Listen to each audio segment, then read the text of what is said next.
La cité des Askia est plongée dans le noir et une forte détonation est entendue dans tous les quartiers de la ville. Les forces du mal viennent de frapper à nouveau la cité. C'est dans le quartier de Boulgountier ou encore 8e quartier. Avec un véhicule piégé lancé contre 2 immeubles abritant des éléments de l'équipe de déminage de l'aménagement. Le bilan, il est lourd. 3 civils tués, des passants, 32 blessés, des dégâts matériels importants. Et le ministre de la Sécurité intérieure et de la Protection civile, aussitôt informé, est arrivé à Gao. Le constat est désolant. Vous imaginez pour un véhicule qui était quand même à l'extérieur, si vous voyez les dégâts sur les 2 bâtiments jumeaux et tout ce qu'il y a à l'intérieur, on se doit de rendre grâce à Dieu. Vous savez, nous déplorons au moins 3 victimes à ce stade. Nous déplorons beaucoup de blessés. C'est encore pour moi l'occasion de condamner cet acte barbare et lâche.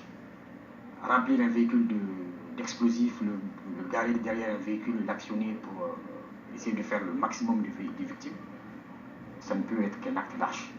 Après les sites où se dégagent encore des fumées de la barbarie, le ministre est rendu à l'hôpital Angadumbo Moulay Touré où sont admis les blessés. Sur place, le général Salif Traoré a apporté le message de soutien de la nation. Je voudrais rendre grâce à Dieu parce que déjà parmi les blessés que nous avons vus, qui ont été pris en charge chirurgicale hier, aucun d'entre eux n'a un pronostic vital engagé. Je voudrais rendre grâce à Dieu pour ça. Les autres blessés sont plutôt des blessés légers. Je lance un appel encore à toute la population civile. Il est très difficile de comprendre que des individus mal intentionnés puissent remplir un véhicule d'explosifs, l'amener jusqu'à un bâtiment, faire rentrer ce véhicule-là et l'actionner à distance et disparaître. Je pense que la population doit aussi comprendre cela, nous aider pour que l'on puisse arrêter cela.